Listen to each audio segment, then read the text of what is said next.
horror and revolting nausea rose up within me, and an odour of corruption choked my breath. I remained firm. I was then privileged, or accursed, I dare not say which, to see that which was on the bed, lying there black like ink, transformed before my eyes. The skin and the flesh and the muscles and the bones and the firm structure of the human body that I had thought to be unchangeable began to melt and dissolve.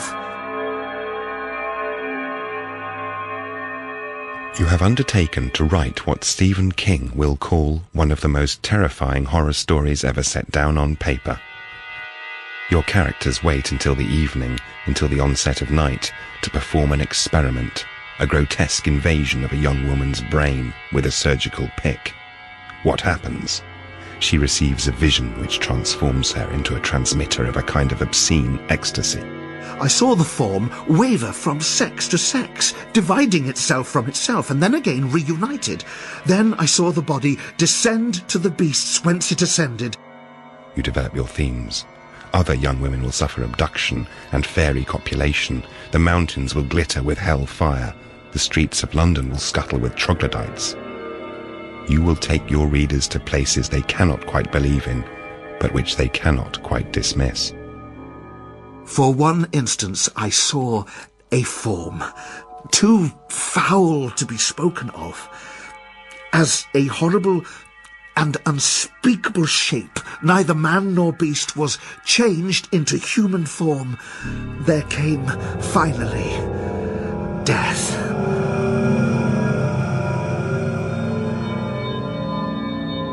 Arthur Machen's themes are visions of madness, sex and death.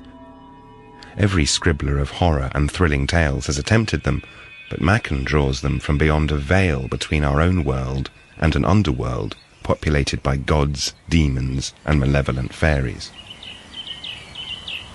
His visions might well make your heart beat faster even now, should you find yourself in the landscape which gave Machen his first glimpses behind that veil, in the riddle of wooded hills and valleys running down to the sea between the rivers Usk and Wye in the southeast corner of Wales.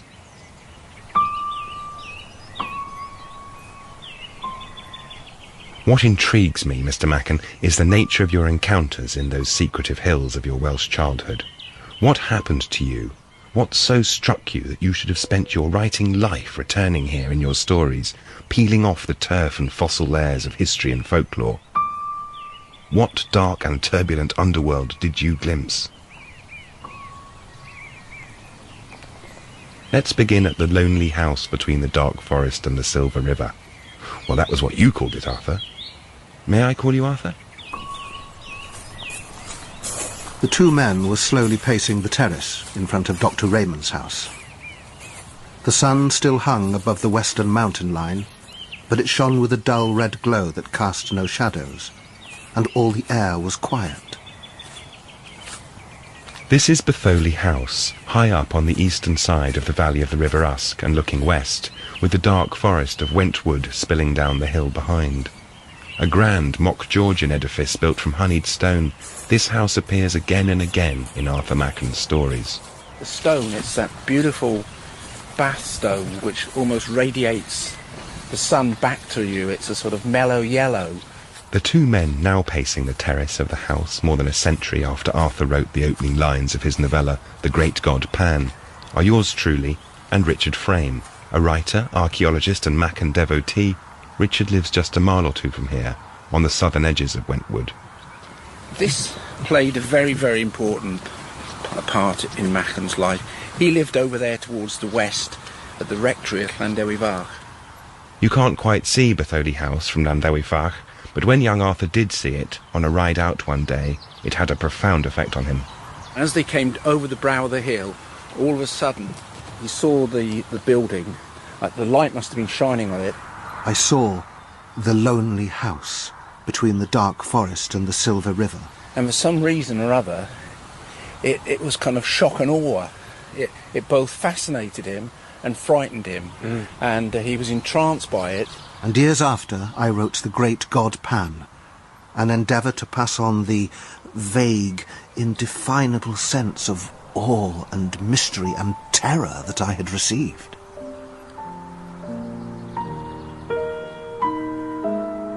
It's a landscape which, when you walk through, you feel is sort of poised. Jonathan Preece knows this landscape intimately too. He's a founder member of the Friends of Arthur Machen. On a grey winter's afternoon, you'll find the landscape almost haunted and silent and grey. You feel as if you're on the edge of another world when you're walking through it, and this is what Machen captures in his writing. When my eyes were first opened in earliest childhood, they had before them the vision of an enchanted land. As soon as I saw anything, I saw Tum Balum, that mystic tumulus, the memorial of peoples that dwelt in that region before the Celts left the land of summer. And I think this encapsulates it. There's a landscape which is ancient, and it was peopled before the Romans, and those ghosts are still there. There's a little bridge just down there, a medieval bridge coming down from Tredonoc. And when he looked across here, he would see this as just below the dark, brooding Wentwood Forest. This was the place, the dark place where all the bad stuff happened. And it was almost kind of prehistoric, a bit like the Bronze Age, the Mesolithic, where they would bury people on tops of hills, and you had the place of the living, the place of the dead. And it kind of, that comes right through history, right up to Machen's time. Caerleon is the Welsh memory of what this place once was. Caer in Welsh is the equivalent of Chester in English. It means fortress, and Caerleon means the fortress of the Legion. This was the base of the Second Augustan Legion for 200 years. Machen's grandfather, Daniel Jones, was vicar of Caerleon. His gravediggers frequently unearthed Roman artefacts, including an altar to the goddess Salus, and these became the basis of Caerleon's National Roman Legion Museum. Dr. Mark Lewis is the museum's curator and a master of the art of reading this landscape, especially those dark wooded hills. The Silures tribe were famous for being stubborn and warlike and a very, very fierce foe. But interestingly, and Arthur Machen would have picked up on this, Tacitus says that when the victory finally fell to the Romans, it wasn't so much a victory over a brave and warlike foe, it was as much a victory over the landscape itself. That's because of the mountainous, heavily wooded region that inspired most of Machen's work, actually. It lends itself to guerrilla warfare. It's a very, very difficult kind of warfare to overcome, and the Roman legions really struggled with that during the campaign period. The textures of the earth, the clay, the mushy dead worms, the rain, all that is very real. This is Catherine Fisher. She's a poet and novelist who wrote the foreword to a recently published edition of Machen's novel, The Hill of Dreams. She's also worked on archaeological digs around Caerleon. So you have this idea of history emerging out of the earth. You also have this idea of a great undiscovered mass of stuff, especially in Caerleon, which is only just under the surface. Tantalisingly close, but not available. And at the time there were these theories about, prehistoric peoples being remnants of, the remnants of them still lingering in the landscape, and the Welsh people being sort of somehow small remnant, and dark, small and dark, tunnels, and left over from the dark, from prehistoric times. And that was very current, and certainly in his writing, when his protagonists meet the little people, as you want to call them, they do have this prehistoric, Neolithic type feeling about them.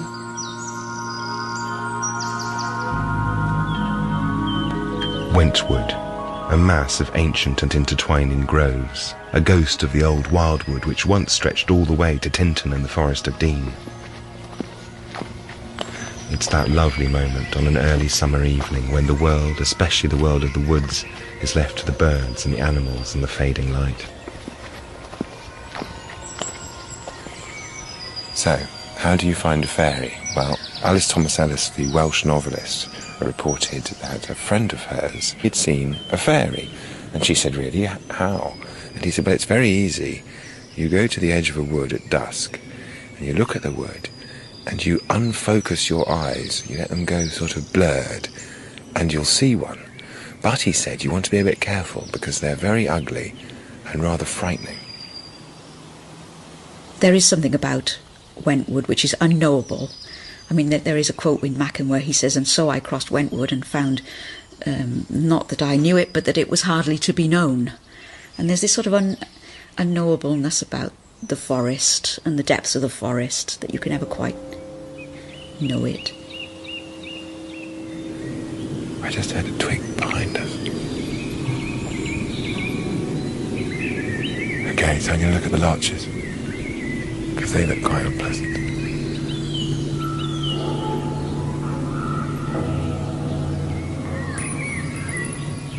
I find conifer forests very spooky places, I have to say. They're not benevolent trees, and walking through them's hell. As a child, I came into a strange country, and strange it ever remained to me, so that when I left it, forever, there were still hills within sight, and yet untrodden lanes and paths, of which I knew the beginning, but not the end. Some people feel claustrophobic in woods because you can't see what's coming. I was always brought up on a mountain and have lived among them where you can always see who's coming from where. But woods are different. Particularly conifers. I had a terribly frightening experience in a conifer wood along the mountain when I was a small boy. I had gone to the next wood along, and it was a really big one, a big forestry thing, and I was freaked, really, stumbling through it. And I came across suddenly, there's something there. It's on the stump. You see it? It was a charnel house of skeletons. It was like a mass grave for sheep. And it was awful because I didn't know it was there, and it didn't smell. I was just 1 minute, I was walking on the next minute. Bodies everywhere. Yes, the little people are definitely out and about, but they're all feathered. I see you, Arthur, strolling amongst these evening trees, inhaling the peace of the dusk. We just met two people who've been walking their dogs and looking for birds here for the last 30 years, and they say there are nightjars here. So that would be a treat, because I've never heard one. You'd have heard the nightjars, I'm sure, and sometimes as you strolled you must have contemplated your most uncertain future.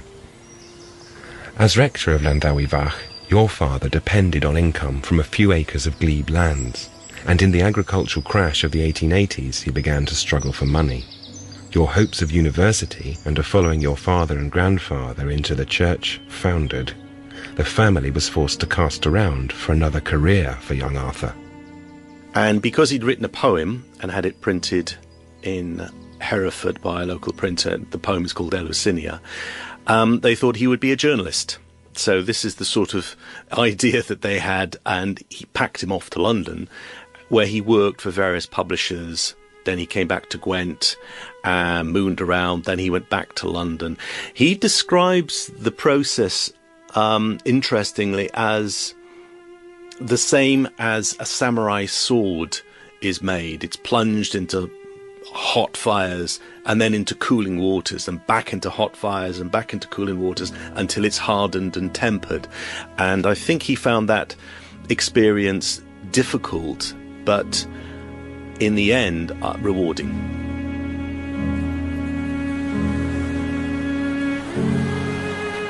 A grey-green, greasy day, to bum half a line from Machen's rather more famous contemporary, Kipling, and I've ducked off Stoke Newington High Street in London and found an extraordinary place. It's thick with cow parsley and ash trees in full leaf, and hundreds of gravestones push up from the nettles, sheltered by the trees. It was Ian Sinclair, writer, scholar, polymath and father of psychogeography, who suggested we meet here at Abney Park Cemetery. It's to take you into one of the projections of his prose. And Abney Park has so much of that, and it relates specifically to the story N, in which associates of Machen, as it were, set out to lose themselves and to see whether the myth of the paradise garden that can be discovered by techniques of wandering on the edges of the known in London really stand up and have validity.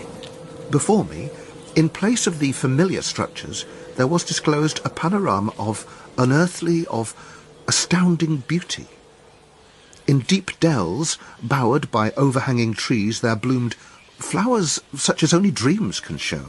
And he wants to prove that you can get lost, that you can go into these territories through the twilight streets of Hackney and find yourself in another world where there is only available for a moment a magical glimpse into a green world, in the same way that in Wales, obviously, the Hills of Dreams and the pagan underworlds are available in a flash of light at twilight, walking down a particular lane, turning through a hedgerow into a green tunnel, all those things. And the idea that you can do it in the heart of London is a little strange.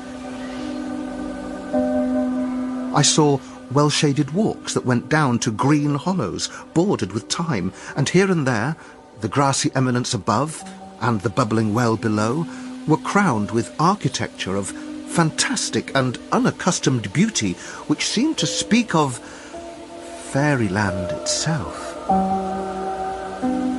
So that's almost what we're in now, the architecture of unaccustomed beauty, the strange angel shapes that are coming out of the cow parsley, the overhanging arches of green that remind me of the engraver Edward Calvert, who's a friend of Samuel Palmer, who's a friend of William Blake, and who's buried just behind us in the undergrowth. That's London, real knowledge, overreaching, imagination, fantasy, all cooking and simmering together.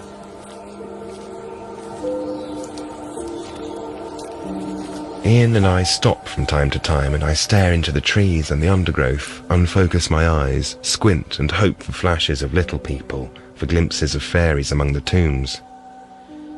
But perhaps I'm looking in the wrong place. If you leave Abbey Park Cemetery and head north, you find yourself in Tottenham Hale, not far from a reservoir above a canal. Like all spirits, the fairies do love water. In a quiet block of flats, there is a small room converted to an artist's studio. In the middle of it stands a young woman. When I tell people I'm an artist and I make fairies, I don't think people take me seriously straight away. But then they don't know much about fairies. J.M. Barrie's Tinkerbell could be a jealous and scheming fairy, but Tessa Farmer's fairies are her far more wicked sisters. They're tiny, certainly, but they're dark, skeletal, malevolent and conniving. Tell me about what is it with you and these fairies? What have you been up to? I can't stop making them and investigating their world, and I just feel I have this urge to find out more and more about them. Collecting materials I work with, so dead insects and bones and dead animals, and looking into overlooked places, which and sort of getting these glimpses beyond the veil, which is very Machen-esque. Machen-esque. You've become an adjective, Arthur. And it's not just Tessa's work that is Machen-esque. Tessa herself is literally Machen-esque in the sense that she's your great-granddaughter. Yet, uncannily, when she started making her twisted and twisting fairies, beginning an obsessive life's work which would take her art to major galleries the world over, she knew that her great-grandfather had been some sort of writer, but nothing more than that. It was only later that she discovered just how closely her work mirrors yours. So I've got a mute swan stuffed hanging over me, and it's got ants going up its neck. The swan is in full flight, and it's an incredibly beautiful thing, but bits of its body are rupturing, it seems, and giving vent to insects and sort of possibly nests. It takes a moment before I realise that the ants are being harnessed by something even smaller, yet much more powerful. Oh my goodness, I didn't see it. Okay, so on the back of this very large ant is a tiny structure, and it's a skeletal figure with femurs, a spine, a ribcage, tiny, a head the size of a pin, and wings. And it's a skeletal fairy is standing on the back of this ant. So Tessa, is that made partly out of... Is that an insect's wings you've... Yeah, they're honeybee wings. Right. And the fairies are made from plant roots. Are they? which is another link to the kind of the Machen-esque fairies coming out of the earth. Yeah. Is that how you see the fairies? Are they that size, or can they change size? No, they're this size always, but they develop their means of attack and predation, so they can attack much larger animals than themselves. They started off attacking insects. How do they feel about us? Well, we are the ultimate prize, and they want to take over the world and destroy humanity. Is it frightening? You're talking about this hostile attack. I get frightened by how they have, or feels a bit like I've been parasitised and they've taken over my brain and they're making me produce them. And at some point all will be left is like a dry husk of me.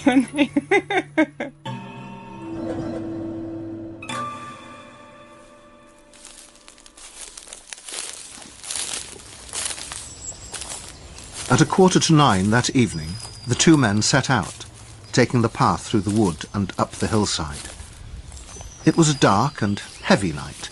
The sky was thick with clouds and the valley full of mist, and all the way they seemed to walk in a world of shadow and gloom, hardly speaking and afraid to break the haunted silence. So it's gone 9 o'clock in the evening, which is the time recorded by Arthur Machen in his short story, The Shining Pyramid, which is a terrifying tale dealing with the disappearance of a young woman ascribed to gypsies, but, according to our protagonist, much more sinister. And we're climbing the Grey Hill, which is the hill where the story is set.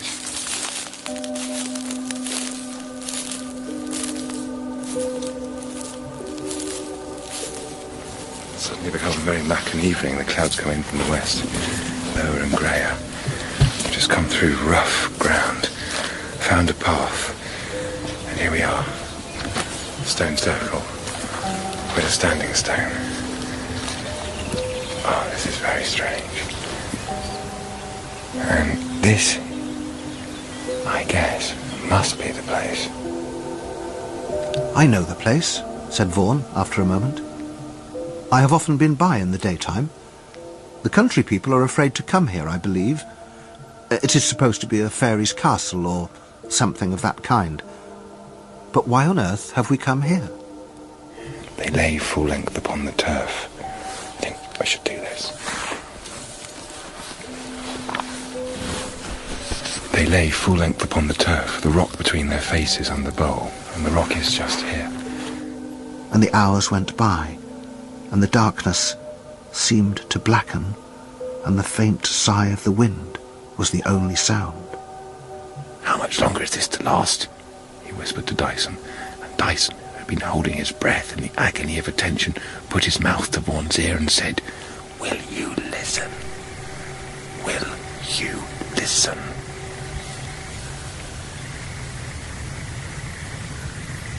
And that's Nightjar. At exactly the moment we're supposed to hear something. That's one of the most extraordinary bird songs in the British Isles. A nightjar at the fairy castle. That was uncanny.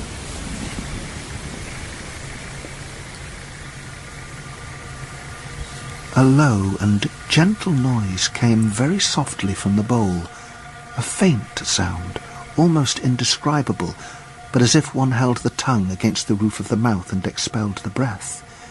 He listened eagerly, and presently the noise grew louder, and became a strident and horrible hissing, as if the pit beneath boiled with a fervent heat.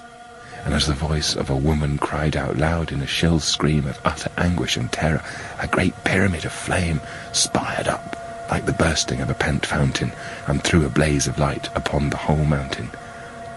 In that instant, Vaughan saw the myriads beneath, the things made in the form of men but stunted like children, hideously deformed. their faces with the almond eyes and burning with evil and unspeakable lusts, the ghastly yellow of the mass of naked flesh. And then, as if by magic, the place was empty, while the fire roared and crackled, and the flames shone abroad. "You have seen the pyramid," said Dyson in his ear. "The pyramid of fire." As I begin to pick my way back down the hill, back towards the woods, with the last of the light shrinking to dim, I think I understand what made you return to this place again and again in your stories. Antiquarians like your grandfather had revealed the archaeological layers of the once Roman earth. Below them there was the Iron Age, and then the Bronze, the era of the people who raised the stone circle, and below that is the Stone Age.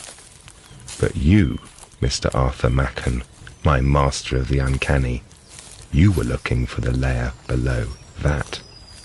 And because it isn't there, except in folktale and in sensation, in the sensation of his childhood walks, he invents it. And that's where his little people come from, that desire for a world beyond. And in this wild, old Gwent wood, you do just want the ground to open up and something to come out from underneath. And you don't want the disappearance of a child or a girl to be down to some ghastly maniac, but rather to something ancient, primeval, and slightly beyond our ken.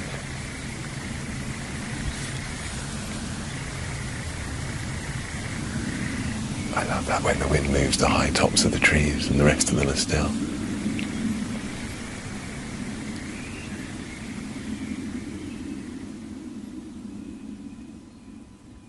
Arthur in the Underworld was presented by Horatio Clare. The reader was Brendan Charlson, and it was produced in Wales by Jeremy Grange.